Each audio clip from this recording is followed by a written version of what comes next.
The Bihar teachers history makers, मेरा mobile मेरी शिक्षा, हैशटैग टीबीटी के मंच पर आप सभी का हार्दिक स्वागत है।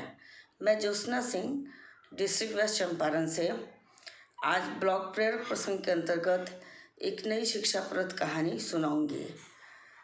कहानियाँ सुनना बच्चों को बड़ा अच्छा लगता है, लेकिन आजकल की भागदौड़ की ज़िंदगी में बहुत से माता पिता अपने मोबाइल में ही व्यस्त रह जाते हैं और ये मोबाइल ही सबसे बड़ी बाधा बन रही है, जो माता पिता बच्चों को कहानियाँ भी नहीं सुना पाते।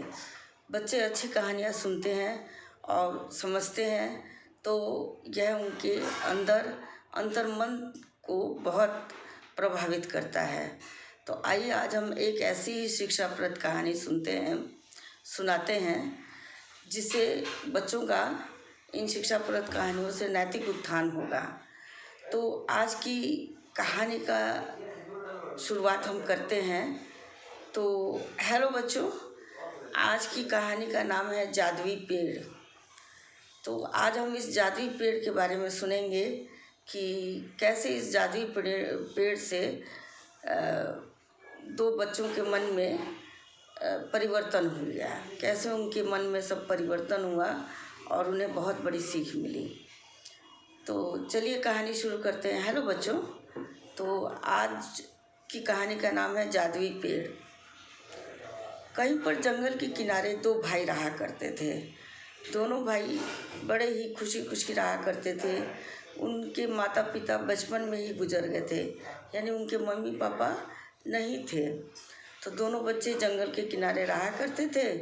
वह दिन भर जंगल से लकड़ी काटते और शहर में ले जाकर बेचते थे और उससे अपने भोजन का इंतज़ाम करते और खा पी कर भोजन को बनाते, खाते और हंसी खुशी जीवन व्यतीत करते। दोनों भाइयों में भी बहुत प्रेम था। दोनों भाई एक दूसरे को बहुत चाहते थे। एक दिन बड़ा भाई जंगल में पेड़ काटने गया। एक के बाद एक वह पेड़ नहीं काटता था, पेड़ की शाखाओं को काटता था। हमें कोई भी पेड़ काटना नहीं चाहिए। अगर हमें ज़रूरत भी है तो पेड़ की शाखाओं को काटना चाहिए, जो बाद में स्वयं ही उग जाती हैं। तो वह बहुत सारे पेड़ की शाखाओं को काटता गया। अंत में वह एक ऐसे पेड़ के पास पहुंचा जहां उसने जैसे ही अपना कुल्हाड़ी उठाया शाखा को काटने के लिए, पेड़ से आवाज़ आई, रहने दो, मत काटो। उसने कहा क्यों? तो पेड़ ने कहा, तुम मुझे बख्श दोगे, मेरी शाखाओं को नहीं काटोगे तो मैं तुम्हें एक इनाम दूंगा। मतलब कि मैं तुम्हें एक इनाम दूंगा। बड़े भाई ने पूछा क्या दोगे? तो उसने कहा मैं तुम्हें रोज़ एक सुनहरा सेब दूंगा। कुछ सोचा बड़े भाई ने और तैयार हो गया। उसने कहा ठीक है, मैं नहीं काटूंगा, तो तुम मुझे सुनहरा सेब दो। जादुई पेड़ ने उसको एक सुनहरा सेब दिया। सेब पाकर बड़ा भाई बड़ा ही प्रसन्न हुआ, लेकिन उसने कहा यह तो बड़ी कम संख्या में दिया है, उसने एक क्यों दिया? उसने हमें और सारे पेड़ सेब क्यों नहीं दिया? तो उसने पेड़ से कहना चाहा कि मुझे और सेब दो, लेकिन पेड़ ने मना कर दिया। तो उसने धमकी दी कि अगर तुम मुझे और सेब नहीं दोगे तो मैं तुम्हारी शाखाओं को काट लूँगा। पेड़ ने उसकी धमकी सुनी। उसने कहा ठीक है, जो करना है करो, अब मैं तुम्हें और सेब नहीं दे सकता। मैं तुम्हें रोज़ दूंगा, लेकिन एक ही सुनहरा सेब दूंगा। जैसे ही बड़े भाई ने कुल्हाड़ा उठाया शाखाओं को काटने के लिए, पेड़ ने उसके शरीर में बहुत सारी सुइयों की बौछार कर दी और ये सुइयाँ सब जाके उस बड़े भाई के शरीर में चुभ गई। अब बड़ा भाई दर्द के मारे वहीं पर सो गया और चीखने चिल्लाने लगा, कराहने लगा, लेकिन जंगल में उसको सुनने वाला कोई नहीं था। शाम हो चली थी। छोटे भाई को चिंता हुई कि बड़ा भाई कहाँ पर फंस गया है, अभी तक नहीं आया। छोटा भी उसको खोजते खोजते उस जादुई पेड़ के पास आया और देखता कि उसका भाई तो कराह रहा है, चीख चिल्ला रहा है, उसे बहुत कष्ट हो रहा है। तो उसने बड़े भाई के शरीर में देखा कि बहुत सारी सुइयाँ, सैकड़ों सुइयाँ उसके शरीर में चुभी हुई हैं, जिसके चलते वह करा रहा है। तो छोटे भाई ने बड़े ही परिश्रम से एक एक करके सारी सुइयाँ निकाली, जिससे कि बड़े भाई का जो घाव था कष्ट था वह कुछ कम हुआ। तो छोटे भाई ने पूछा कि यह कैसे हुआ, तो बड़े भाई ने सारी कहानी सुना दी। तो छोटे भाई ने कहा यह हमने अच्छा नहीं किया, बड़े भैया चलिए हम लोग पेड़ से माफ़ी मांगते हैं और पेड़ से कहते हैं कि वह जो देगा वही मंजूर है। अच्छा होता है कि हम सबके साथ मिल कर रहें, पेड़ की जितनी शक्ति है वह दे ही रहा है, तो फिर हम उसे धमकी क्यों दें, यह गलत बात है।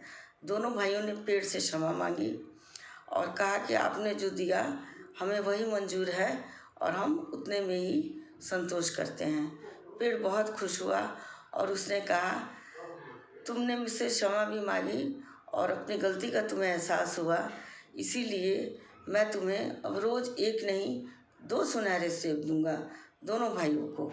ठीक है, दोनों भाई बड़े ही प्रसन्न हुए कि जब हमने उसके प्रति दयालुता दिखाई, पेड़ के प्रति उससे माफ़ी मांगी, उसके आगे हम नतमस्तक हुए, तो पेड़ ने भी उन पर बौछार कर दी, यानी 2 सुनहरे सेब रोज़, जो बहुत सारे रुपयों में बिकता है और रोज़ मिलने का मतलब हुआ उनको जीवन पर्यंत यह सेब मिलता रहता।